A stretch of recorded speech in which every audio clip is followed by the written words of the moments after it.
মুয়াজ্জিন সাহেব মসজিদে ফজরের নামাজের আযান দিয়ে দিলেন। কিছুক্ষণ পর ফজরের জামাত শুরু হয়ে গেল। আমি ফজরের জামাতের সহিত নামাজ পড়ে নামাজ শেষ করে ওই তাকের উপর থেকে আল্লাহর কোরআনটা হাতে নিয়ে বসে গেলাম। আল্লাহর কোরআনটা হাতে নিয়ে বসে কিছুক্ষণ সময় কোরআন তেলাওয়াত করলাম। কিছুক্ষণ সময় কোরআন তেলাওয়াত করার পরে আমি ঘর থেকে বের হলাম। এবার মুসল্লি ভাই কি বোঝাতে চায়, ওই পথিক ভাইকে বুঝাইতে চায় আমি আজকে তাহাজ্জুদের নামাজ পড়লাম, ফজরের নামাজ জামাতের সহিত আদায় করলাম, সামান্য সময় কোরআন তেলাওয়াত করলাম। আমার তাহাজ্জুদ নামাজের দ্বারা প্রমাণ হয়, আমার ফজরের নামাজ জামাতের সহিত আদায় করার দ্বারা প্রমাণ হয়, আমি আল্লাহর কালামুল্লাহ শরীফ তেলাওয়াত করার দ্বারা প্রমাণ হয় আমার আল্লাহ আমার বড় ভালোবাসে। আর জুড়ে বলুন সুবহানাল্লাহ। ও ভাই, আল্লাহ তাআলা যদি আপনাকে আমাকে ভালো না বাসতো, আপনার মাহফিলে আসার মতো তৌফিক আল্লাহর পক্ষ থেকে আমার হতো না। আপনাকেও যদি আল্লাহ তাআলা ভালো না বাসতেন, এই কনকনে শীতের মাঝে আরামের বিছানাকে হারাম করে এখানে ঘন্টার ঘন্টা বসে থাকার তৌফিকও কিন্তু আপনার কপালে হতো না। আল্লাহ তাআলা এই কথাই এই আয়াতে বলেন, ইউদখিলু মান ইয়াশাউ ফি রাহমাতিহি, আমি আল্লাহ ওই বান্দাকে আমার রহমতের ভিতরে প্রবেশ করাই যে বান্দাকে আমি আল্লাহ পছন্দ করি। গলা ছেড়ে দিয়ে বলুন সুবহানাল্লাহ। লাকি হাদিসের ভিতরে আছে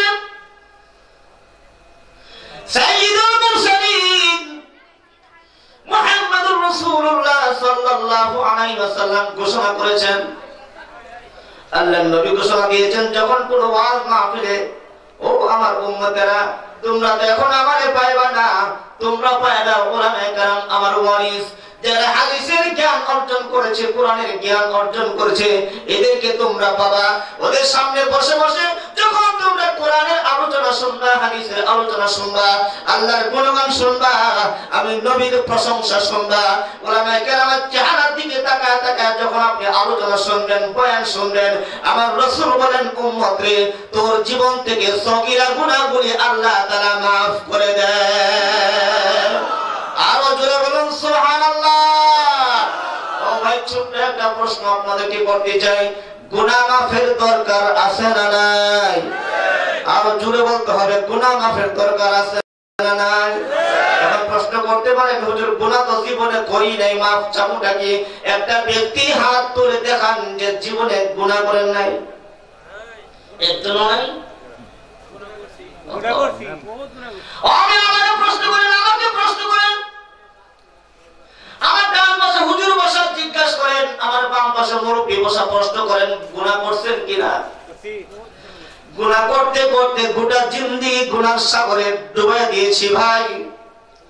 প্রত্যেকটা ডিপার্টমেন্টে শুধু গুনাহ আর গুনাহ। বর্তমানে এমন একটা পরিস্থিতির শিকার আমরা হয়েছি, বের হওয়া যায় না, চলা যায় না, শুধু গুনাহ আর গুনাহ। আমি যখন গাড়ি দিয়ে আসলাম, বড় একটা বাসের ভিতরে বসলাম, দেখলাম বাসের ওই সামনে দিয়ে সিনেমা ছেড়ে দিচ্ছে। কতক্ষণ ভাবলাম আর চিন্তা করলাম, হায় দুনিয়া, হাওয়ার উপরে পুরো গাড়িটা চলছে, এই গাড়ির ভিতরে একটা সিনেমা ছেড়ে দিয়েছে, সমস্ত মানুষ চাতক পাখির নেই সিনেমার দিকে তাকিয়ে আছে। পিছনে বসলাম, চোখ তো মাঝে মাঝে চলে যায়, এই ভাই পিছনে কে কথা বলছেন ভাই? এই ভাই কর্তৃপক্ষ কে আছেন দেখুন তো। সবাই না, সবাই না, একটি জন, সবাই না, সবাই না, সবাই না।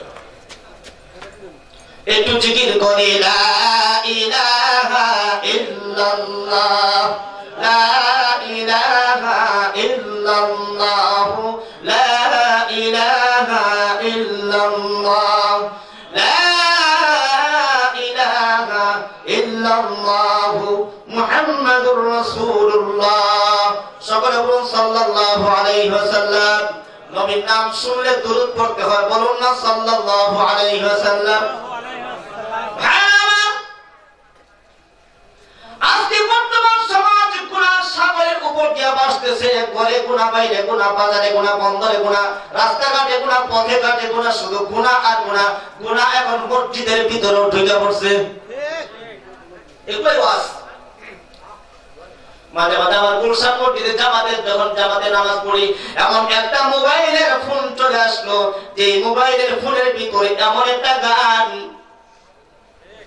হঠাৎ করে গানের আওয়াজ, বড় কষ্ট লাগে, বড় দুঃখ লাগে, বড় পরিতাপের বিষয়। কয়েকশো মুসল্লি নামাজ পড়তেছে, মাঝখান থেকে মোবাইলের গানের আওয়াজ। এই কথাগুলো কি বানানো না ঠিক? কথাগুলো ঠিক না ঠিক? যখন জামাতের সহিত নামাজ আরম্ভ হয়, যখন জামাতে আমরা নামাজ পড়ি, আপনাদের মসজিদে তো জামাতে নামাজ হয়নি না? হয় না? বলুন দেখি, তখন কি মসজিদের ভিতরে কোনো সারা শব্দ থাকে? কোনো শব্দ নেই, একদম নিশ্চুপ, কোনো আওয়াজ নেই, কোনো শব্দ নেই। নিঃশব্দ ভাবে যদি একটা গানের আওয়াজ বেজে যায়, বলুন দেখি সবগুলি মুসল্লির নামাজের অবস্থা কি? নামাজ পড়ে আমারই নষ্ট হয়ে যাবে, ধ্যান দাও না। এখন কি করবেন? যার মোবাইল বাজলো তার ধরে মাইনে ফেলবেন। আর ওই সেও তো বুঝে না, অবশ্যই সে নামাজি, যদি নামাজি না হতো সে মসজিদের ভিতরে এসে নামাজ পড়তো না। তো ঘটনাক্রমে হঠাৎ করে হয়তো বা তার মনে নাই মোবাইলটা অফ করতে। আপনার আমার যে সমস্যা হয়েছে, এক তারিখে বড় সমস্যা হয়েছে, যার মোবাইলটা বেজে উঠলো। আমরা যাবেন কোথায়? কোন দিকে যাবেন? শুধু নাফরমানি আর নাফরমানি, শুধু গুনাহ আর গুনাহ। চরমরাই পিসা হুজুরের একটা বয়ান শুনতাম, উনি তার বয়ানের ভিতরে আলোচনা করেছেন, ও বন্ধুরা রে, মৃত্যুর আগে তুমি একটা গুনাহ অবস্থায় তুমি মৃত্যুবরণ করবে না। সব গুনাহ আল্লাহর দরবারে দুই হাত তুলে তওবা করে, আল্লাহর দরবারে দুই হাত তুলে তওবা করে 2 ফোঁটা চোখের পানি ফেলে মাপ চাইবা। আল্লাহ তো বিভিন্ন জায়গায় ওয়াদা দিয়েছেন, বান্দারে 2 ফোঁটা চোখের পানি ফেলে তুই আমি আল্লাহর কাছে তওবা কর, ক্ষমা চা, মাপ চা।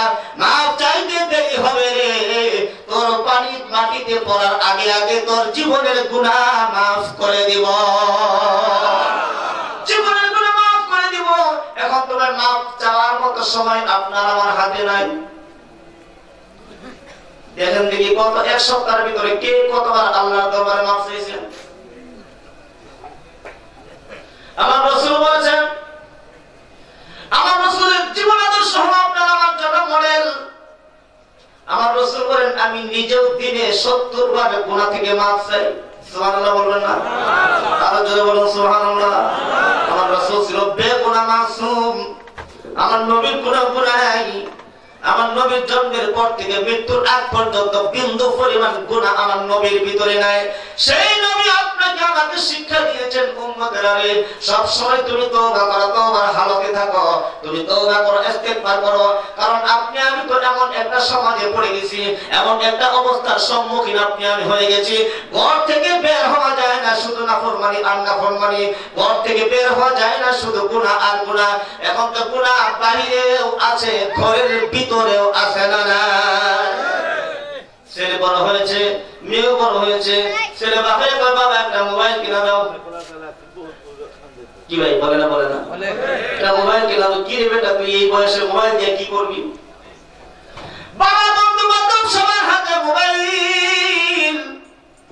আমার কাছে মোবাইল নেই, তাদের সাথে আমি চলতে পারি না, লজ্জা লাগে। তাদের হাতে মোবাইল, আমার কাছে নেই, কেমন দেখা যায়? বাবা ঠিকই তো কইছো, যা তোর মোবাইল কিনা দিই। মোবাইল কিনা দিলেও কম দামি মোবাইল ছেলের পছন্দ হয় না। মোবাইল দরকার একটা দামি, যার নাম হলো অ্যান্ড্রয়েড। দামি একটা সেট তাকে কিনে দিল। আমার সন্তান এই মোবাইলের ভিতরে ঢুকে, ফেসবুকে ঢুকে, ভিডমেটে ঢুকে, ইউটিউবে ঢুকে। এই সন্তানটা মোবাইল কেনার আগে রাতে যখন শুয়ে পড়তো, শুয়ের সাথে সাথে ঘুমিয়ে যেত। এখন মোবাইল কিনা দেওয়ার পরে দেখা যায় শুয়ে থাকে ঠিকই, ঘন্টার ঘন্টা চলে যায়, চোখে ঘুম নাই। হায় সমাজ, হায় ধ্বংসের পথে সমাজ চলে গেল। সোনার ছেলেগুলি নষ্ট হয়ে যাচ্ছে, সোনার মেয়েগুলি নষ্ট হয়ে যাচ্ছে। বাবা, হাদিস কোরআন থেকে কি বয়ান করব? এগুলাই তো বয়ান, এগুলাই তো বর্তমান সময়ে প্রয়োজন। আল্লাহ তাআলার কাছে দোয়া করি, এই মোবাইল নামক দাজ্জাল থেকে যেন আল্লাহ তাআলা মুসলমান নর-নারীকে হেফাজত করে, বলুন আমিন। সম্মানিত মুসলিম ভাইরা আমার, আমি আপনাদের সামনে যে আয়াতে কারিমা তেলাওয়াত করেছি, চলে আসুন আয়াতের মাঝখানে চলে যাই। এই আয়াতের ভিতরে আল্লাহ তাআলা তিনটা বিষয় নিয়ে আলোচনা করেছেন। কয়টা বিষয়? আপনাদেরকে প্রশ্ন করবো, আমার কথা বুঝতেছেন কিনা বোঝার জন্য। কয়টা বিষয় নিয়ে আল্লাহ আলোচনা করেছেন? তিনটা বিষয় নিয়ে আলোচনা করেছেন। এই তিনটা বিষয়ের ভিতরে প্রথম নাম্বার বিষয় হলো মালিকের সাথে বান্দার সম্পর্ক নিয়ে আল্লাহ তাআলা প্রথম নাম্বার বিষয়বস্তু তুলে ধরেছেন।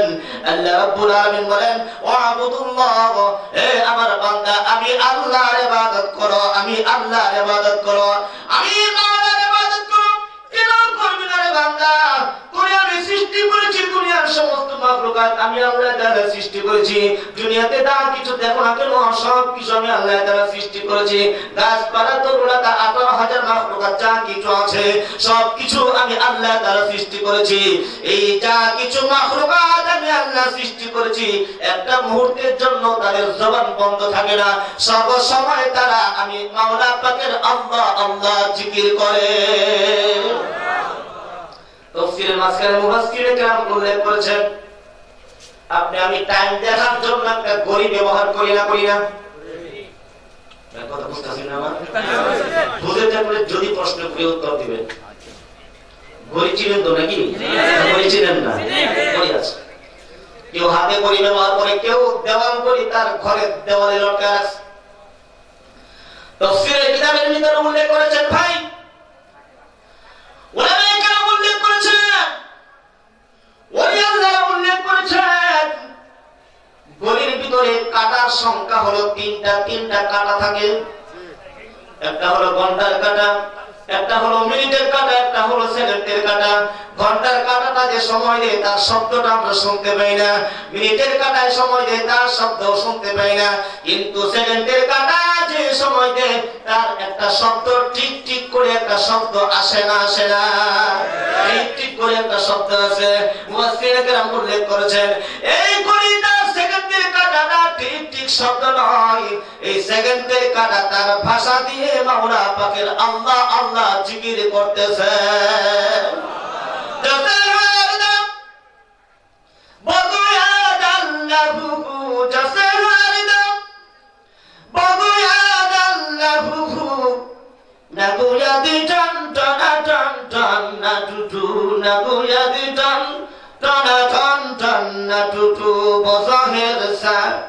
मैंने आयात के टूटू बज़ाहिर सा मैं आयात के टूटू के दरमाना बगु याद अल्लाह के दरमाना बगु याद अल्लाह अल्लाहु আকবার।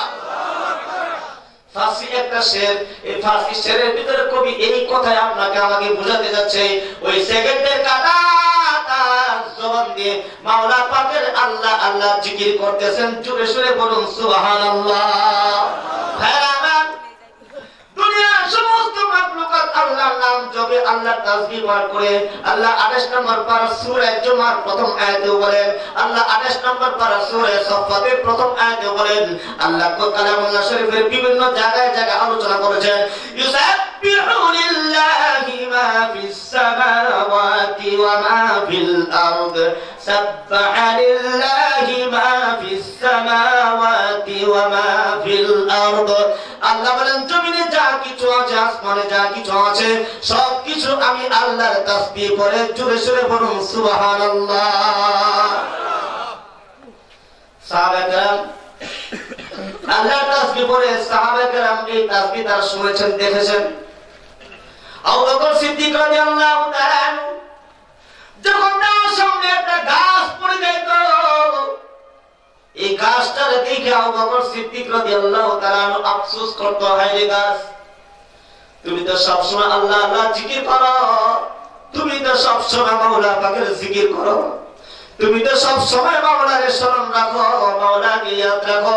আমি তো আবু বকর মাওলাকে সব সময় স্মরণ করতে পারি না, স্মরণ রাখতে পারি না। অথচ নবী পাক সাল্লাল্লাহু আলাইহি সাল্লাম পরিষ্কার ঘোষণা করেছেন, আমার আবু বকর নেক আমল এত বেশি করেছেন। ভাই খেয়াল করে শুনেন, মনোযোগ দিয়ে শুনেন, আমার আবু বকর এত বেশি নেক আমল করেছেন, পৃথিবীর সমস্ত উম্মতের নেক আমল যদি এক পাল্লায় রাখা হয় আর আমার সাহাবী আবু বকর সিদ্দিক রাদিয়াল্লাহু তাআলা আনহুর নেক পাল্লা যদি আরেক পাল্লায় রাখা হয় পৃথিবীর সমস্ত উম্মতের নেক আমল থেকে আমার আবু বকরের নেক আমলের পাল্লা ভারী হয়ে যাবে। নেক আমলের হিসাব করেছেন কখনো? আপনি চক্ষু বন্ধ করে নিজেকে প্রশ্ন করেন নেক আমলের সংখ্যা আপনার কি পরিমাণ, বদ আমলের সংখ্যা কি পরিমাণ? আয়েশা সিদ্দিকা কে রাসূলের প্রশ্ন করে, ইয়া রাসূলুল্লাহ ইয়া হাবিবাল্লাহ, একটা কথা জানবার চাই। রাসূলকে কি ব্যাপার আয়েশা, হঠাৎ করে তোমার কি প্রশ্ন? আয়েশা সিদ্দিকা রাদিয়াল্লাহু তাআলা বলেন, ইয়া রাসূলুল্লাহ ইয়া হাবিবাল্লাহ, আপনার আমার মাথার উপরে যে বিশাল আসমানটা আল্লাহ সৃষ্টি করেছেন, এই আসমানে দেখি সন্ধ্যার পরে চন্দ্র নক্ষত্র চাঁদগুলি উদয় হয়, উদিত হয়। এবার আয়েশা প্রশ্ন করে, ইয়া রাসূলুল্লাহ ইয়া হাবিবাল্লাহ, আপনি কি বলতে পারবেন এই তারা নক্ষত্র এর সংখ্যা কতটুকু, কি পরিমাণ, এর কোনো গণনা করা যায় কিনা? রাসূল বলে, আয়েশা এই তোমার প্রশ্ন কেন? ইয়া রাসূলুল্লাহ, কেন উত্তর হবে পরে, আগে বলুন এই তারার সংখ্যার কোনো গণনা আছে নি? রাসূল বললেন, না রে আয়েশা, না, সম্ভব না, আমার বলাও সম্ভব না। আমার পূর্বে যত পয়গম্বর দুনিয়াতে আগমন করেছে তারাও কোনোদিন এই তারাগুলি গণনা করে শেষ করতে পারে নাই, পারবেও না। আমার পরে এমন একটা প্রজন্ম আসবে যে প্রজন্ম থাকবে বিজ্ঞানের যুগ, যে প্রজন্ম থাকবে কম্পিউটারের যুগ। পৃথিবীর সমস্ত কম্পিউটার মিলেও যদি এই আসমানের তারাগুলি গণনা করা হয়, করে জিন্দেগি তো শেষ করতে পারবে না, জিন্দেগিতেও পারবে। আজ প্রশ্নটা কি আবার বলেন, বুঝেন? বলে, ইয়া রাসূলুল্লাহ ইয়া হাবিবাল্লাহ, জানতে চাই এই আসমানের তারার সম পরিমাণ আপনার কোন উম্মতের নেক আমল হওয়া কি সম্ভব? দেখছেন নি কারণ এই বলা এই কথা বলবো, এটা বুঝি তোমার প্রশ্ন আসে না? ইয়া রাসূলুল্লাহ ইয়া হাবিবাল্লাহ, এটা আমার প্রশ্ন। আসমানের তারার সম পরিমাণ আপনার কোন উম্মতের নেক আমল আছে নি? এবার রাসূল জবাব দিলেন, আছে। সুবহানাল্লাহ বললেন না? সুবহানাল্লাহ, আরো জোরে বলুন সুবহানাল্লাহ। এবার আয়েশা মনে মনে চিন্তা করে, অবশ্যই তো নবীজি যখন বলছে আছে, তাহলে আমার বাপের ছাড়া আর কেউ হবে না। কারণ আয়েশার বাপ ছিল আবু বকর সিদ্দিক রাদিয়াল্লাহু তাআলা। যারা জানেন তো জানেন, যারা জানেন না জেনে নেন, আয়েশা সিদ্দিকার বাবা ছিলেন আবু বকর সিদ্দিক রাদিয়াল্লাহু তাআলা। এবার যখন নবীজি উত্তর দিল, হ্যাঁ আছে, আমার একটা উম্মত হবে তার নেক আমল আসমানে তারা সম পরিমাণ। এবার আয়েশা কই, ইয়া রাসূলুল্লাহর নামটা কি তার? এবার নবীজি আয়েশার প্রশ্নের জবাব দিয়ে দিলেন, আমার এই তারা সম পরিমাণ নেক আমল একটা উম্মতের হবে, তার নাম হলো আলী। কি সর্বনাশ! আয়েশা মনে মনে কই, কি সর্বনাশ! আমি তো ভেবেছিলাম আমার নবী আমার বাবার নামটাই জবান দিয়ে বের করবে। আমার বাবার নামের খবর নাই, আলী রাদিয়াল্লাহু তাআলা নাম করে ফেললো। আয়েশার মন খারাপ হয়ে গেল। বলুন দেখি, মন খারাপ থাকলে মানুষের চেহারা দেখলে বোঝা যায় কিনা? এবার রাসূল প্রশ্ন করলেন, আয়েশা, কিছুক্ষণ আগে তোমার মনের ভিতরে ফুর্তি আর আনন্দ, হঠাৎ করে মন খারাপ, কারণটা কি? বলে, ও গো পয়গম্বর, আপনার উত্তর শুনে আমার মন খারাপ হয়ে গেল। কি ব্যাপার? খুলে বলো তোমার ঘটনা। আয়েশা কয়, ইয়া রাসূলুল্লাহ ইয়া হাবিবাল্লাহ, আমি ভেবেছিলাম এমন প্রশ্ন করলে আপনি আমার বাবার নামটা জবান দিয়ে বের করবেন। আপনি যখন আমার বাবার নাম বের করেন নাই, অন্য সাহাবে কেরামের নাম বের করেছেন, এই জন্য আমার মন খারাপ হয়ে গেল। আয়েশা সিদ্দিকার কথা শুনে নবীজি বলে, ও এই বুঝি তোমার ঘটনা? আয়েশা, তুমি কি বলছো? তুমি নিজে কি জানো? আমার আবু বকরের সাথে তুমি কার তুলনা দিচ্ছ? আমার আবু বকরের নেক আমলের সাথে পৃথিবীর কোন ব্যক্তির নেক আমলের তুলনা হয় না। আমার আবু বকরের নেক আমলের সাথে আলীর নেক আমল তুলনা হয় না। আমার আবু বকরের নেক আমলের সাথে ওমরের নেক আমলের কোনো তুলনা হয় না। আমার আবু বকরের নেক আমলের সাথে উসমান নেক আমলের তুলনা হয় না। শুধু তাই না, আয়েশা জেনে রাখো, আমার আবু বকর সিদ্দিক রাদিয়াল্লাহু তাআলা আনহু ওই গারে সুরের ভিতরে আমার সাথে যে রাত্রি যাপন করেছেন, গোটা জিন্দেগীর নেক আমলের প্রয়োজন নয়, ওই এক রাত্রির নেক আমল আগের গোটা জিন্দেগীর নেক আমল থেকে অনেক গুণ বেশি হয়ে যাবে। আরো জোরে বলুন সুবহানাল্লাহ। ও ভাই, নেক আমলের দরকার আছে না নাই? নেক আমলের দরকার আছে। এই জন্য আজকে আমি আপনাদের সামনে আয়াতের আলোচ্য বিষয় নিয়েছি। এটা আলোচ্য বিষয় হলো ওয়াবুদুল্লাহা ওয়া লা তুশরিকু বিহি শাইআন ওয়া বিল ওয়ালিদাইনি ইহসানা। আল্লাহ রাব্বুল আলামিন আয়াতের প্রথম অংশে আপনাকে আমাকে আদেশ করতেছেন, আদেশ আপনাকে আমাকে তো করবেনই, কারণ আমরা সৃষ্টি তো করছে আল্লাহ। কে বানাইছে বলে? আল্লাহ। আল্লাহকে আল্লাহ বলে ডাকতে কোনো লজ্জা শরম আছে? আল্লাহ যখন আমার বান্দা তার জবানটা ভরে আমাকে ডাক দেয়, আমি আমার বান্দার প্রতি সন্তুষ্ট হয়ে যাই। জোরে বলেন আল্লাহু আকবার। আর জোরে আল্লাহু আকবার। আল্লাহ তুমি আমাদের প্রতি সন্তুষ্ট হয়ে যাও। আল্লাহ বলে, বান্দা তোমার প্রতি আমার আদেশ ওয়াবুদুল্লাহ, আমি আল্লাহর ইবাদত করো। আমি আল্লাহর ইবাদত করো, তোমার কাছে আমি পাও না। আমি যে মালিক আপনাকে আমাকে সৃষ্টি করেছেন, ওই মালিক আপনাকে আমাকে ইবাদত করার আদেশ দিচ্ছেন, বন্দেগীর আদেশ দিচ্ছেন। বন্দেগীর আদেশ কেন দিচ্ছেন জানেননি? পৃথিবীর সমস্ত মাখলুকাত আল্লাহর বন্দেগী করে, পৃথিবীর সমস্ত মাখলুকাত আল্লাহকে সিজদা করে, পৃথিবীর সমস্ত মাখলুকাত আল্লাহর নামে তাসবিহ পড়ে। এখন বলুন, তাদের তাসবিহ পড়লেও কিছু আসে যায় না, না পড়লেও কিছু আসে যায় না। যদি পড়ে তারা জান্নাত পাবে এরকম নয়, যদি না পড়ে তারা জাহান্নামে যাবে এরকম নয়। তবে আপনি আমি যদি আল্লাহর সীমা লঙ্ঘনের ভিতর থেকে বাহির হয়ে যাই, ঠিকানা জাহান্নামে। ওয়াবুদুল্লাহ, বান্দা আমি আল্লাহর ইবাদত কর। অন্য আয়াতে বলেন লা তা'বুদু শাইতান, শয়তানের বন্দেগী করিস না। শয়তানের বন্দেগী আবার কোনটা? আপনার জবান দিয়ে একটা কথা বের করলেন, আপনি আমার জবান দিয়ে একটা কথা বের করলাম, এই কথাটা হয় হবে ভালো, না হয় হবে খারাপ। আমি কথা বুঝাইতে পারতেছি আপনাদেরকে? কথাটা হয়তো ভালো হবে, না হয় খারাপ হবে। যদি ভালো হয় আপনার আমার আমল নামে আল্লাহ তাআলা নেক আমল লিখে দিবেন, আর যদি খারাপ হয়, খারাপ কথা বললেন তো শয়তানের ইবাদত আপনি করলেন, তার মানে কি খারাপ কথা বললেন, আপনার আমল নামে গুনাহ আল্লাহ তাআলা লিখে দিবেন। ভালো যদি হয় নেক আমল, খারাপ যদি হয় বদ আমল। নেক আমলের নাম হলো আল্লাহর ইবাদত, আর বদ আমলের নাম হলো শয়তানের ইবাদত। আপনাদেরকে আমি জিজ্ঞাসা করতে চাই, নেক আমল করব না বদ আমল করব? আমলের ভিতরে বেজাল ঢুকছে না? বেজাল আমলের ভিতরে বেজাল। বেশি দৃষ্টান্ত দিব না, মাত্র একটা দুইটা দৃষ্টান্ত আপনাদেরকে দিব। এই যে আমরা ঘুরে ঘুরে বিভিন্ন জায়গায় জায়গায় ঘুরে ঘুরে আমরা বয়ান করি, বা এটাও একটা ইবাদত। কি বলেন? এটাও একটা ইবাদত। ওয়াজ নসিহত করি, ওয়াজ শোনাই মানুষদেরকে। তো আমার একটা তরবিয়ত আছে, আমি কোন মাহফিলে গেলে ভাই টাকার কথা কন্ট্রাক্ট করে কোন মাহফিলে আমি যাই না, এটা আমার পছন্দ না। কন্ট্রাক্ট করে বক্তারা ভাই আসার বক্তা জগতে আসে না নাই?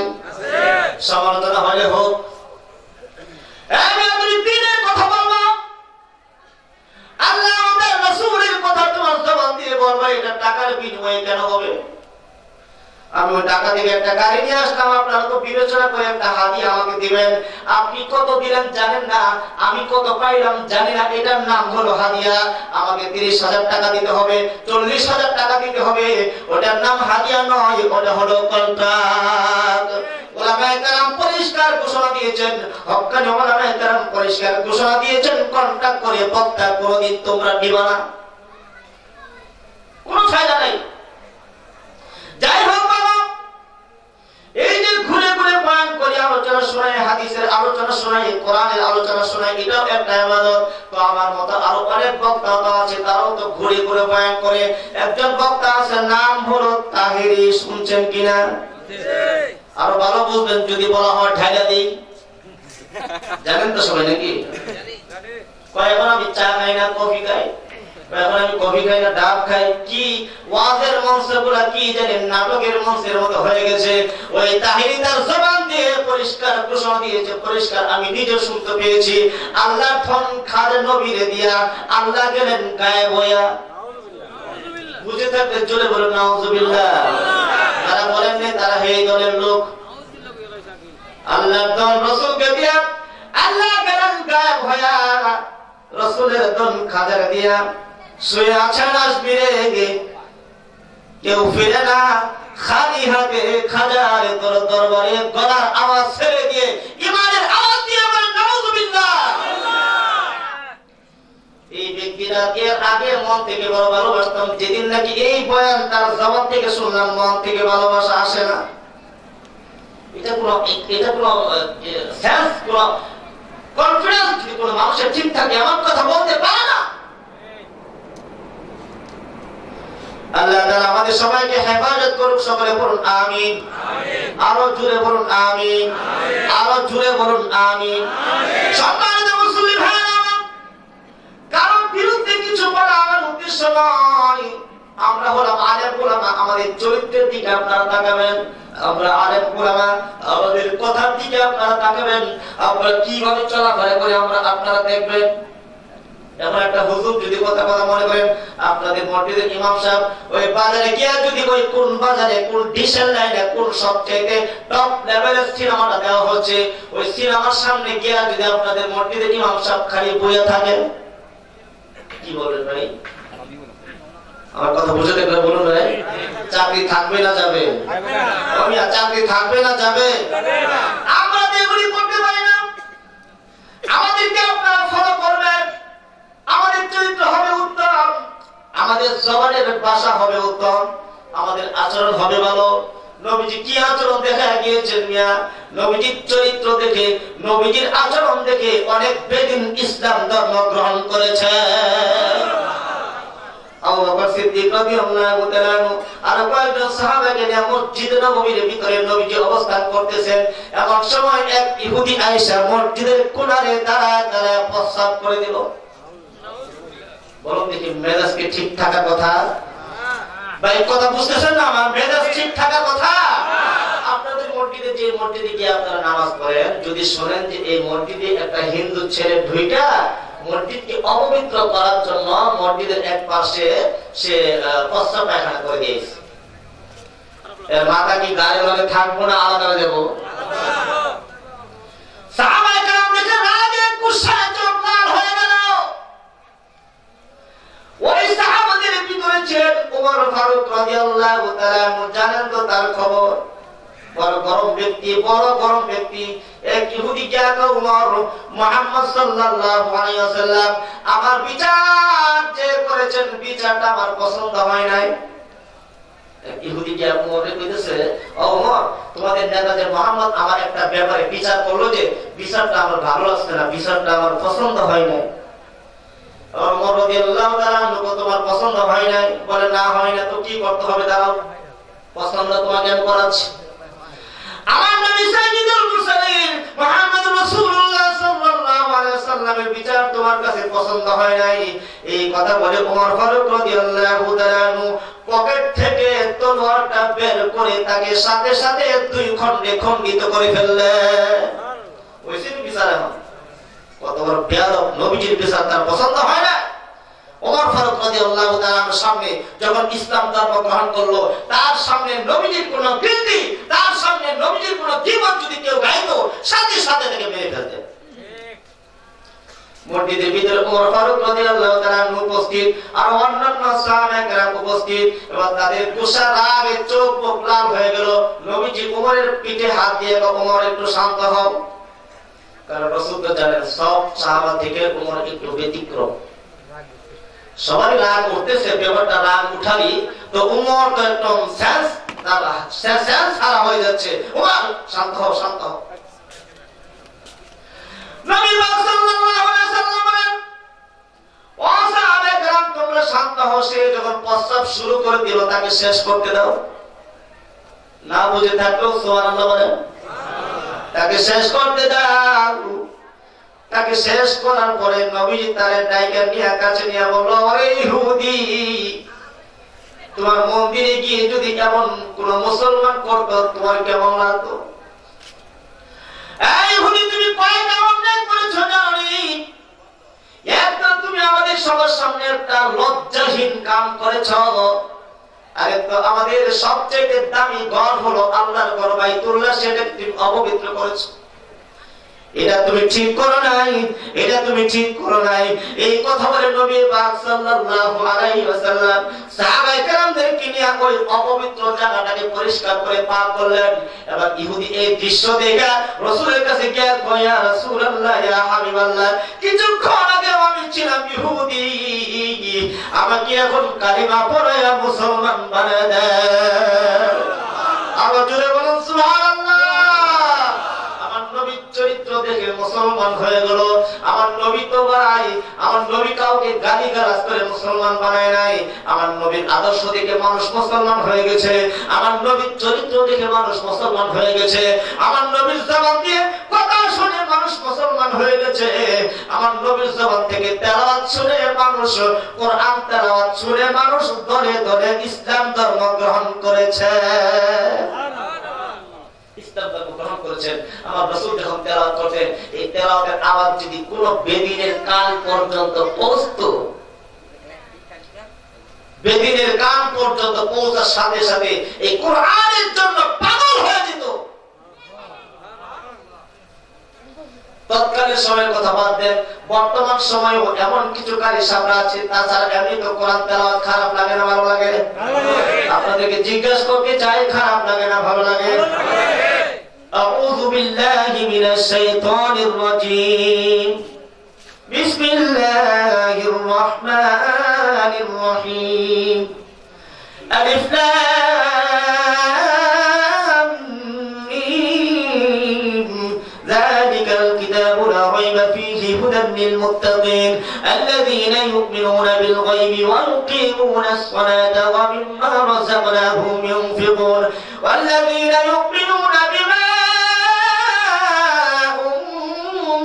أنزل إليك وما أنزل من قبلك وبالآخرة هم يوقنون أولئك على هدى من ربهم وأولئك هم المفلحون إن الذين كفروا سواء عليهم أأنذرتهم أم لم تنذرهم لا يؤمنون.